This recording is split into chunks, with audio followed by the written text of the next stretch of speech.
Ladies and gentlemen, welcome to the second half of our conference. Can I have your attention, please?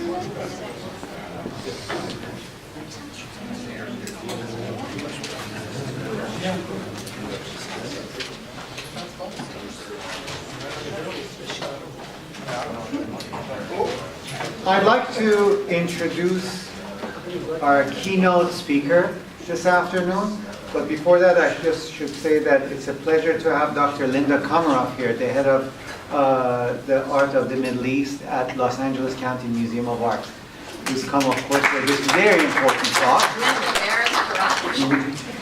I meant to do that. And the reason that Dr. Komarov is here is because of our keynote speaker, which we are very actually excited, and that is Dr. Charles Perry, who majored in Middle Eastern Studies at Princeton University and the University of California, Berkeley. Thereafter, he pursued a career in journalism, beginning at Rolling Stone magazine in 1968 and concluding with 18 years as the staff writer for Los Angeles Times food section, where I had the honor of reading his pieces. He has written widely on Middle Eastern food history, was a major contributor to the Oxford Companion to Food, has translated 4 medieval Arabic cookbooks, and is the co-founder of the Culinary Historians of Southern California. I just want you to see one of these books that I just got signed. Now I am in the closet. I had this. I was just waiting for this. Al-Tabikh al-Arabi fi Usur al-Wusta, an important medieval cookery book that has all sorts of information. Today, he is going to say or tell us what you know about medieval Persian cuisine. Please.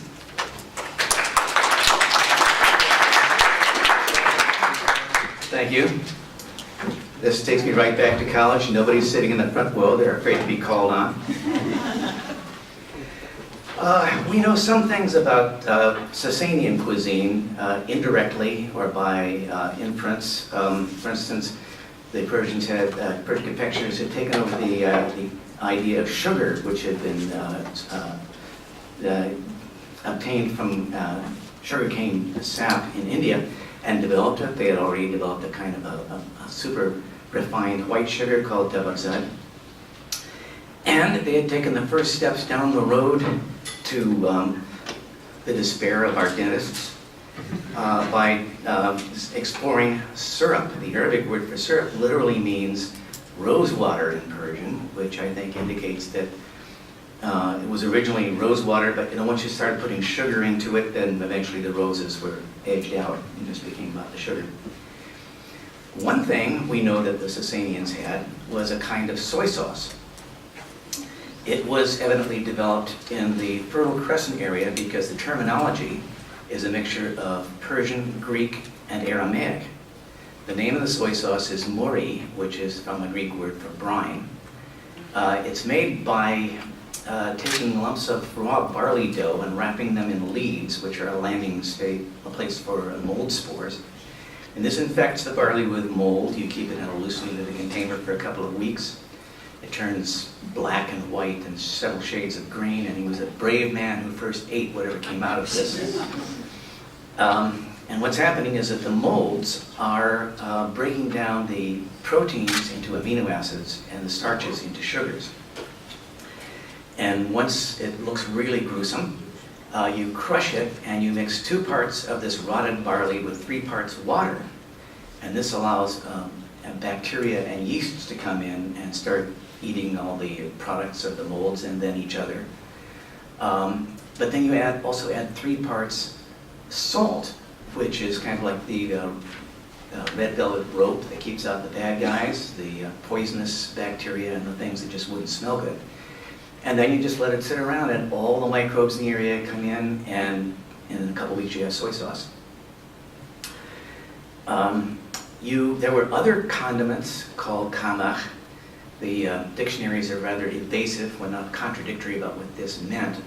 I assume it just meant as a general name for semi-liquid condiments. The most common one in the later Middle Ages was what the Arabs called brown kamah. What you would do is you would take this rotted barley, which in the recipes has a Persian name, budaj, obviously pudeh, meaning rotted. It could also be called by an Aramaic word meaning bread mold. Instead of putting it into a mixture of water and salt, you could put it in a mixture of milk and salt. Almost immediately, you have blue cheese.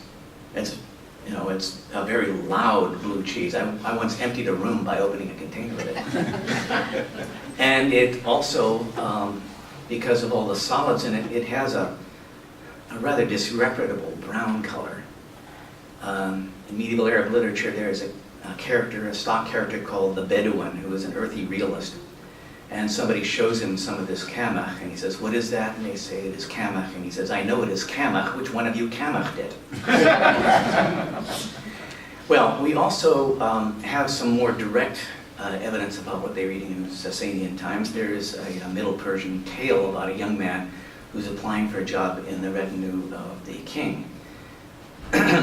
And he explains that he is of noble family, he has all the accomplishments, he's a master of the martial arts, he can play chess, he can play any musical instrument, he knows astronomy, he's read the Zoroastrian scriptures. And so the king proceeds to question him about what is best in 14 categories of thing. And none of them is about the things he claims he's good at. 9 of them are about food, because there was a cult of gastronomy in the Sasanian court. The young man answers the questions in a stereotyped way.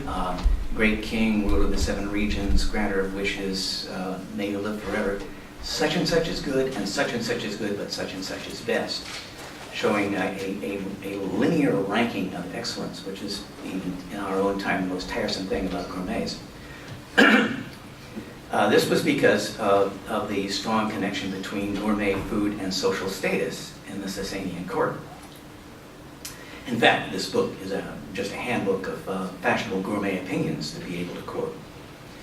But the first question the king asked him is, what is the best meat in Khwarishan, which is, of course, in Farsi, Khoresh.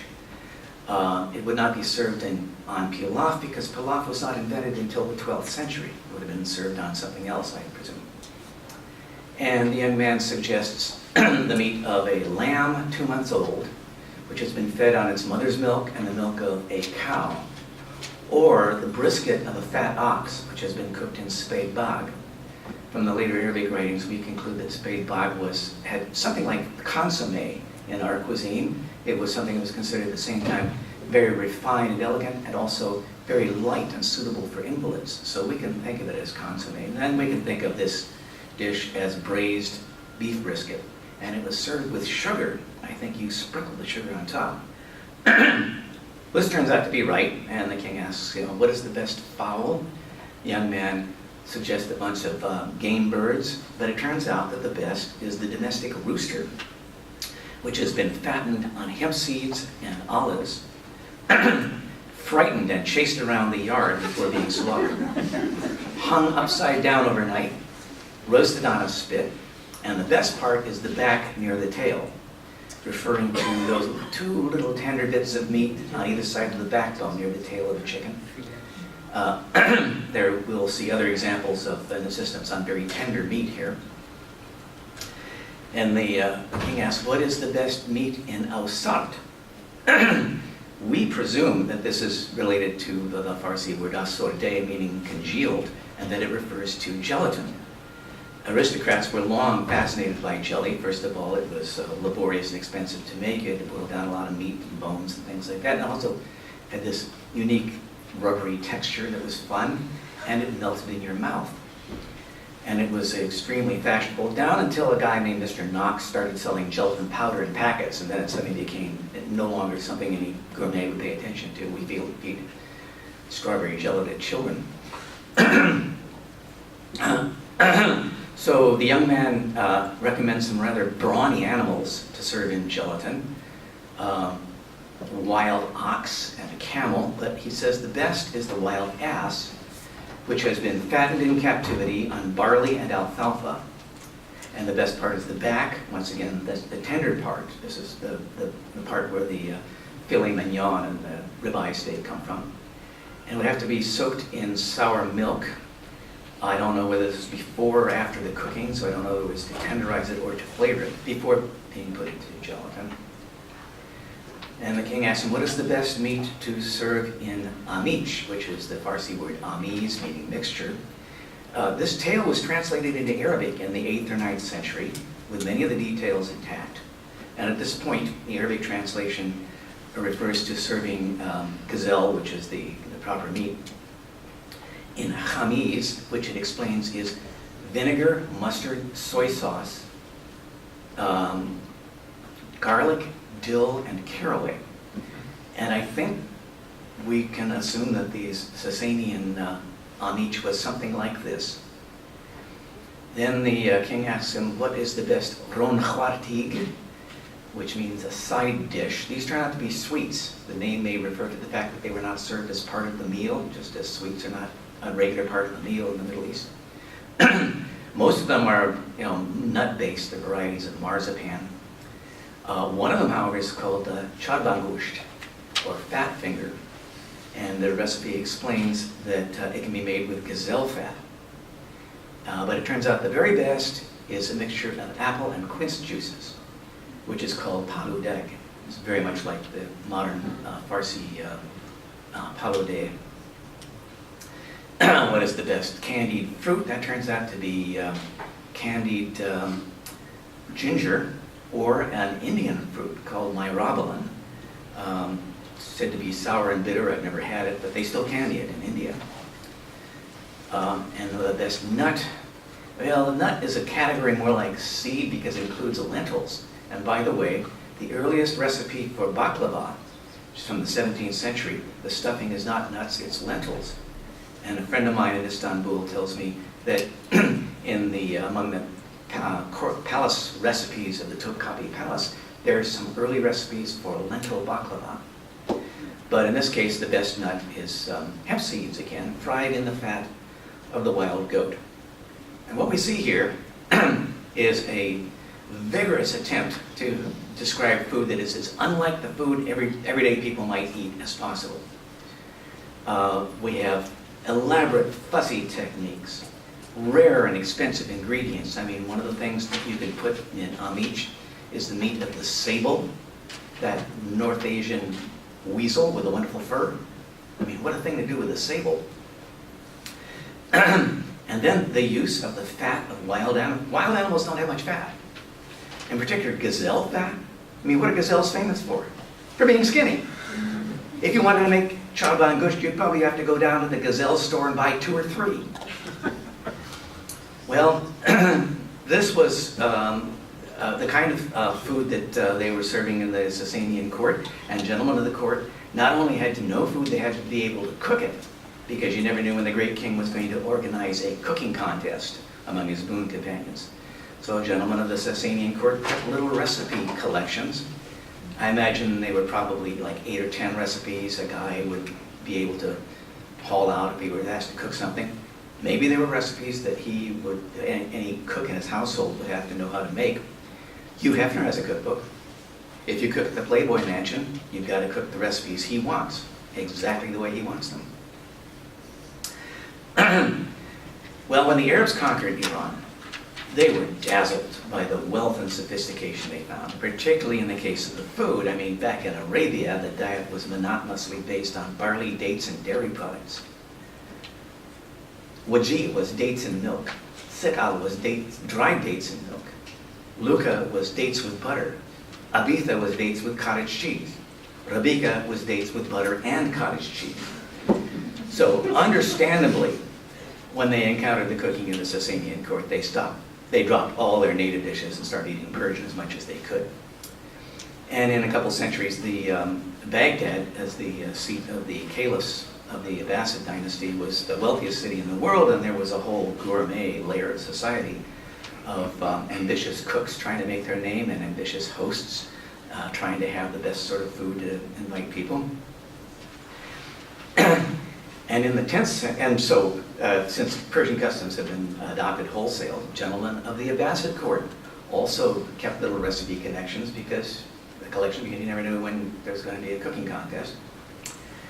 In the 10th century, an unnamed patron who was almost certainly Saif ad-Dawla, the Prince of Aleppo, kind of an upstart trying to cloak himself with culture, great patron of poets, commissioned a man named Al-Muzaffar ibn Nasr ibn Sayyar, whose name suggests that he was descended from a 7th century governor of Khorasan, to collect a great big book of basically kings and caliphs and famous guys. And he went into all the court circle recipe collections, and he collected about 450 culinary recipes, plus a bunch of more or less medicinal recipes, thus creating the first cookbook since Roman times. It was 800 years since anybody had actually compiled a cookbook. And it started the genre in Arabic. In the 13th century, there were 5 or 6 cookbooks. You become East and West. and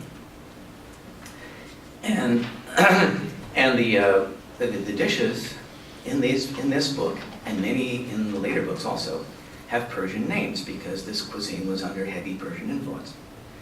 We find, for instance, we find sambusaj, of course, sambuse, samosa in India. We find bezmaward, which was one of the dishes the young man mentioned as the last course to be served in the banquet before the main dish. The name, of course, means that which brings the banquet, and it was a kind of canapé. You would take cheese or roasted meat, mix it with nuts and herbs, and put it on a flatbread and roll it up, and then cut slices through it, thus making sort of like pita roll-ups. And that was a canapé that you would serve before the main course. There are several dishes with names that incorporate the Persian word for pomegranate, nirbaj, narsirk, and they all also contain ground walnuts. So that magical flavor combination of walnuts and pomegranate, which we know today in Fesenjan, was already being enjoyed in Sasanian times. Another dish is kardanaj, clearly from the Persian word meaning to rotate, since it's the name of a chicken, cooked on a rotating spit and basted, I think probably with a mixture of rosewater and saffron. Degbar egg became in Arabic dikabrika. By the way, kardanaj in later books became mukardana. They created an imaginary verb for it. Dikabrika is lamb stewed with onions and chickpeas and flavored with soy sauce and vinegar. And a number of later dishes with Arab names also use the flavoring combination of soy sauce and vinegar, which might be a heritage from Sasanian times. The great dish was judab. I do not have a convincing etymology for it, but it's Persian all right. You cook it in a tray called a judab dan, kind of a tip-off. This was a compound dish. You would roast meat in a tandoor oven, and then when the juices and fat were starting to flow, you would slip your judab dan under it with a tray of sweet in it. This might be bread pudding or rice pudding. It could be stewed apricots, fried bananas, mulberries, just showing the Persian love of combining meat with fruit. Because what happened when the meat was done is that everybody got to be a portion of this sweet topped with meat. It was meat, fat, and sugar. Just what your doctor doesn't want you to have. No wonder it was popular. It was the beef Wellington of medieval Baghdad when Badi'a Zaman al-Hamadani wrote the Baghdad Makama. His scoundrel of a hero swindles a peasant into buying him lunch, and what he wants is judab and lauzinaj, which was another one of those Persian marzipans. Several recipes in this 10th century book also come with anecdotes associating them with Persian royalty. And they're written in kind of bad Arabic, as if they were actually translated from Persian. Not that the anecdotes are necessarily true, but just that they were current in Persian. In one, an unnamed king orders all his palace cooks to cook each his best dish, and all 4 of them cook the same dish, sikbaj. Which means, of course, vinegar stew. And on paper it doesn't look very interesting. It's meat with vinegar, saffron, and just whatever vegetables or fruits or whatever else you want to put in it. And if you cook one of these recipes, you're likely to find it excessively sour, but you're not supposed to eat it hot. What they don't mention is that this dish was always served cold. And so the meat juices congealed and made a tart jelly, an aspic. In fact, an Italian scholar named Anna Martellotti has proposed that the word aspic comes from sikbaj by way of medieval Arabic medical texts, and the lousy pronunciation in Andalusia. Another anecdote is about a Persian king who's, it's about a dish called kushtabiya, which is obviously the Persian gusht, kind of turned around and made Arab. And the story comes with an extremely unbelievable anecdote about how it got its name, because a Persian king came back from the hunt and said, gosht beya, as if that was how it got its name.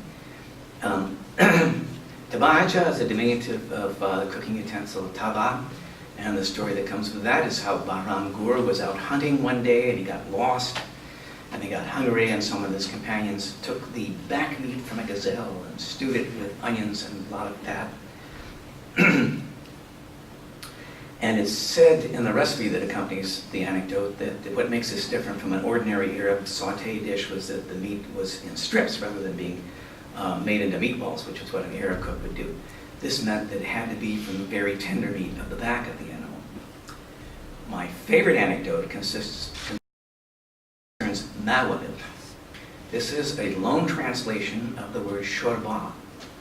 Shorba, you might think that means that this is a salty dish. It's not particularly salty.